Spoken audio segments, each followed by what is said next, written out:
এক রাতের মধ্যে করাচি, ইসলামাবাদ, পাকিস্তান সব গুড়িয়ে দিয়েছিল, মনে আছে? পরের দিন সকালে উঠে দেখা গেল সব আছে। আর ওই একই ভিডিও পাকিস্তানের মিডিয়া বলছে ভারত গুড়িয়ে দিয়েছি, পাকিস্তানে চালিয়ে বলছে, আর তার ভিত্তিতে পাকিস্তানের প্রধানমন্ত্রী বলছে যুদ্ধ জিতে গেছি। আর ওই একই ভিডিও ইন্ডিয়ান কর্পোরেট মিডিয়া তারা দেখিয়ে বলছে পাকিস্তান গুড়িয়ে দিয়েছে। এটা যুদ্ধজিগির তৈরি করা নয়, এটা ফলস প্রিমাইসেসের ওপরে দাঁড়িয়ে উন্মত্ততা তৈরি করা নয়। আমি যেটা শুনেছি সেটা হচ্ছে শুভেন্দু অধিকারীরা বলছে সেকুলারদের দেশ থেকে বার করে দিতে হবে। আমি এইটুকু বলতে পারি, শুভেন্দু অধিকারী দেশবিরোধী কথা বলেছেন, সংবিধান বিরোধী কথা বলেছেন। আমরা দেশকে ভালোবাসি, আমরা ভগৎ সিংয়ের উত্তরাধিকারী। যারা স্বাধীনতা সংগ্রামে একটা নাম দেখাতে পারবে না, তাদের থেকে দেশপ্রেম শিখব। বিক্রম মিস্ত্রি বলছেন, আমি বলছি না, যে দেশের মধ্যে বিরোধী পক্ষ গভর্নমেন্টের সমালোচনা করবে, এটা একটা হেলদি ডেমোক্রেসির সাইন। বলেছেন কি না বিক্রম মিস্ত্রি? বলেছেন তো। তাহলে আমি বলছি না, আমার এই দেশের মধ্যে এই সংবিধান, এই গণতন্ত্র আমাকে সরকারকে সমালোচনা করার অধিকার দিয়েছে। সেটা যদি আমি করে থাকি, আমি কোনো অন্যায় করিনি। আরএসএস বিরোধিতা আর দেশ বিরোধিতা এক জিনিস নয়।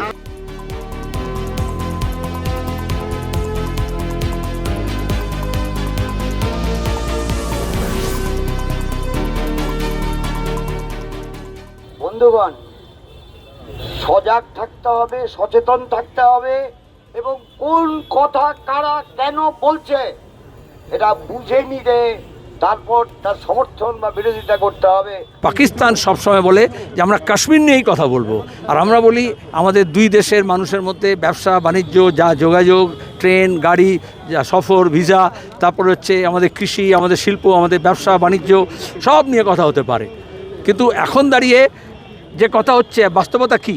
প্রধানমন্ত্রী বলেছেন বক্তৃতায়, কিন্তু আসলে দুই দেশ ডিপি, যেটা director general of DGMO military operations, আজকে খবরের কাগজে কী আছে, আজকে টেলিভিশন চ্যানেলে কী আছে, কী নিয়ে কথা হয়েছে? কাশ্মীর নিয়ে কথা হয়েছে, পাক অধিকৃত কাশ্মীর নিয়ে কথা হয়েছে। দুই দেশের ডিজিএমও কথা বলেছে, উভয় সীমানায় যত মোতায়েন করা হয়েছিল যা সেনা, তাতে কিছুটা সংখ্যা কমাতে হবে। সিন্দুর মে হাত দোগে তো ঘুষ কে মারেঙ্গে, আজ প্রধানমন্ত্রী বলছে ওটা বিহার ইলেকশনের জন্য তুলে থাকুক, এখন এখানে বাংলায় কেন বলছো?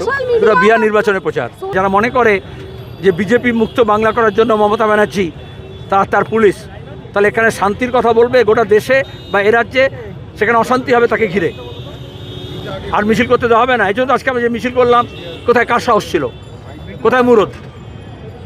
মানুষ নিয়ে কথা বলবে না। আর এইভাবেই টেলিভিশন চ্যানেলগুলো যারা যুদ্ধ জিগির তুলছিল, যারা মিথ্যে কথা বলছিল, তাদেরকে আশকারা দেওয়া হচ্ছিল। আর অথচ দেখা গেল যে সোশ্যাল মিডিয়া সাইট, যে পোর্টাল ওয়্যারের মতো যারা প্রশ্ন তুলছিল, তাই বন্ধ করে দেওয়া হলো। আমাদের মোদী সরকার হোক বা দিদির সরকার হোক, তারা প্রশ্নকে ভয় পায়। প্রধানমন্ত্রীর প্রথমে উচিত ছিল ওই ট্রোল ব্রিগেড, দক্ষিণপন্থী যারা আছে আর হিন্দুত্ব যারা বাদী আছে, তাদেরকে প্রথমে সমালোচনা করা। কারণ নেভাল অফিসারের বিধবাকে কেন অপমান করলে, আর বিদেশ সচিবের অ্যাকাউন্ট বন্ধ করে দিতে হলো টুইটারে, তার মেয়েকে নিয়ে নোংরা কথা বলছে। এরা সুযোগ পেলেই আরএসএস, দক্ষিণপন্থীরা এবং মুসলমান সাম্প্রদায়িক হবে, সাম্প্রদায়িক শক্তি দেখবে প্রথম সুযোগ পেলেই মহিলাদের উপর আক্রমণ করে। এবং প্রধানমন্ত্রী ছিল ক্ষমা চাওয়া। সন্ত্রাসবাদ ধ্বংস হোক আর মার্কিন সাম্রাজ্যবাদ, এর ভেতরে কেন ঢুকবি? আমরা যুদ্ধের বিরুদ্ধে, শান্তির সপক্ষে, আলোচনার মাধ্যমেই সমস্ত মীমাংসা করতে হবে, আর সন্ত্রাসবাদকে ধ্বংস করতে হবে। কেউ কেউ বলছে আপনারা সম্প্রীতির বিরুদ্ধে, কেউ বলছে সম্প্রীতি রক্ষা করলে তাহলে পাকিস্তানের মদতকে তো স্বীকার করে নিতে হবে। কোনো প্রশ্ন নেই, আমাদের পলিট ব্যুরো জবাব দিয়ে দিয়েছে, সেই অনুযায়ী চলবে।